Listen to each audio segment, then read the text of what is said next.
Well, Babalog, how are you all doing? So what did you think about episode 8's ending? Did you enjoy it? Or have you been buried even deeper under the overload of mysteries? First, what exactly is the anchor that Henry has been told to find? And second, what if the hospital reality that we're all assuming is the real world is actually just another illusion?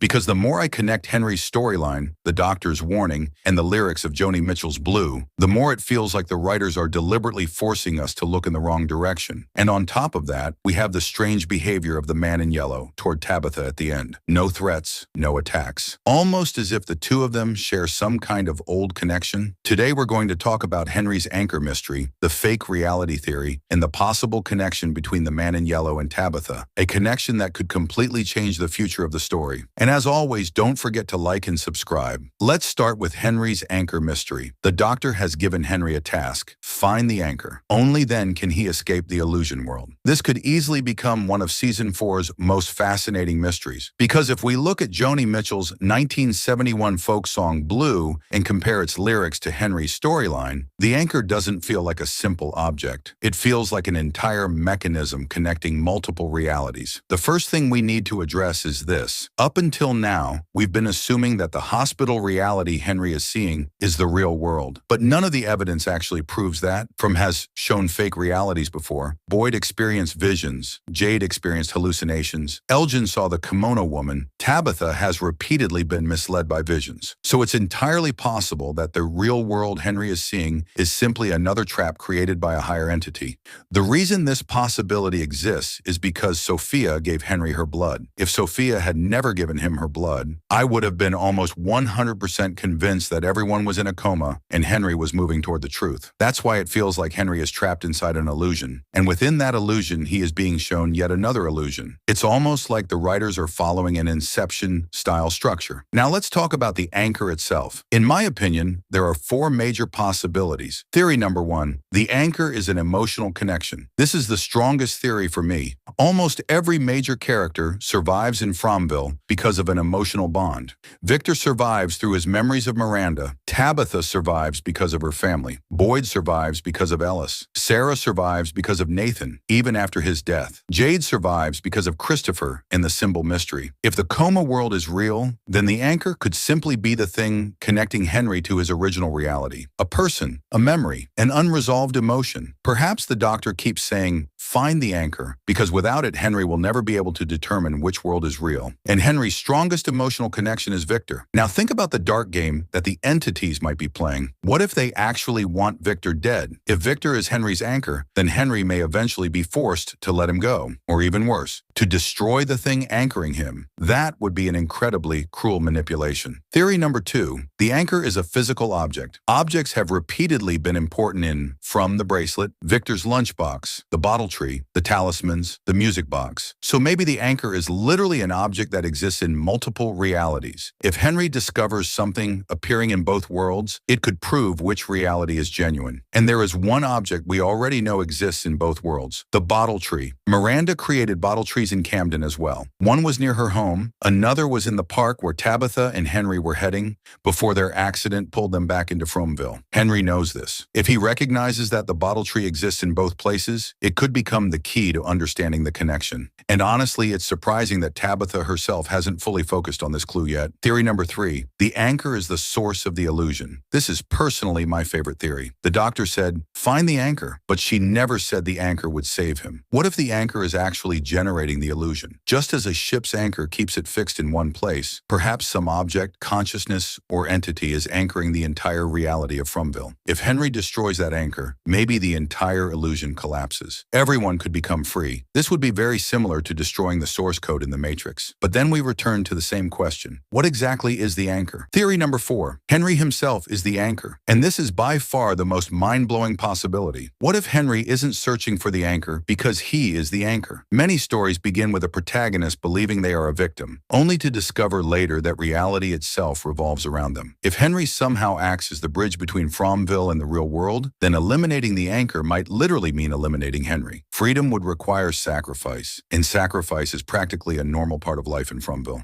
The writers have placed enormous emphasis on it. That's why I wouldn't be shocked if Season 4 eventually leads Henry to sacrifice himself. And honestly, whether anyone else cares or not, Victor would be completely shattered. This town already took his mother, it took his sister, and now it might take his father too. Someone please save Henry. So which of these 4 anchor theories feels the most convincing to you? Let me know in the comments, but episode 8 also raised another major red flag. The doctor gave Henry information, yet we still have no idea whether she can actually be trusted. Every time an unseen force starts providing answers in From, I become suspicious, because the difference between genuine help and manipulation is incredibly difficult to recognize here. The doctor might be telling the truth, or she might be pushing Henry toward exactly what the monsters, or some higher entity, want him to do. And that's why the lyrics from Joni Mitchell become so interesting. Crown and anchor me, and let me sail away. Viewed through the lens of From, that line can be interpreted in 2 ways. Either bind me permanently to one reality, or set me free from this endless cycle. And that's exactly where Henry is right now. He must decide which world is real. The hospital, Fromville, or perhaps neither of them. Maybe there's even a third reality we haven't discovered yet. So many mysteries. My current theory is that the hospital reality is not 100% trustworthy.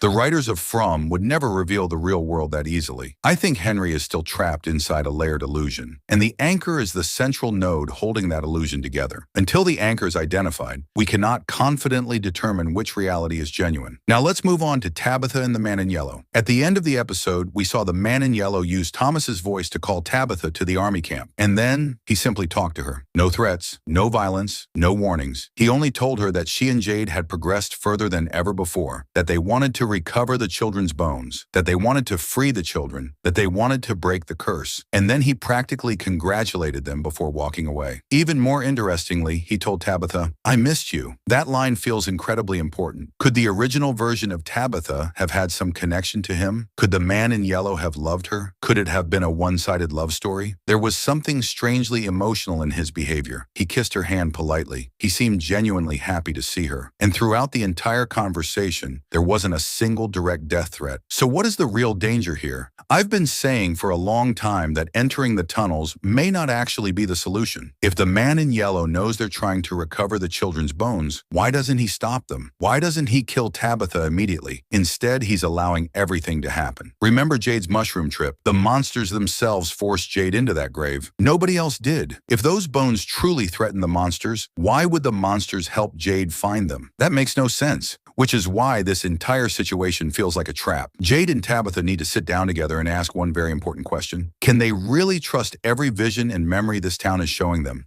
Because history suggests otherwise. Every time the town helps someone, a terrible price follows. Sarah received guidance and became a murderer. She lost her brother. Elgin received signs and ended up helping trap Fatima. Every gift from the town comes with a cost. Jade and Tabitha recovered memories, and Jim Matthews died. The rule has always been the same. Knowledge comes at a cost. Yet recently they keep gaining knowledge without paying the price. That makes me nervous. Maybe the price simply hasn't arrived yet. Maybe it's waiting. Maybe the tunnel mission itself is the trap. And finally, here's my wildest theory. What if the Man in Yellow truly cared about Tabitha? What if she rejected him long ago? What if he was humiliated and exiled from the town? Maybe he later learned dark magic and cursed the town in revenge. Perhaps the children, the monsters, the reincarnations, and the endless cycle all began because of that original betrayal. Maybe everyone has become his puppet. Again, that's just a theory, but honestly, it would be an incredible twist. The Man in Yellow also told Tabitha something else. He suggested that she might remember, and that makes me think the next episode will focus heavily on Tabitha recovering more memories. Perhaps we'll finally learn the Man in Yellow's true past, his origin, his real identity, and maybe the truth behind his connection to Tabitha. So what do you think? What's your theory about the relationship between the Man in Yellow and Tabitha? Let me know in the comments below, and if you've made it this far, you clearly enjoyed the video. So leave a like, subscribe to the channel if you're new, and I'll see you in the next one.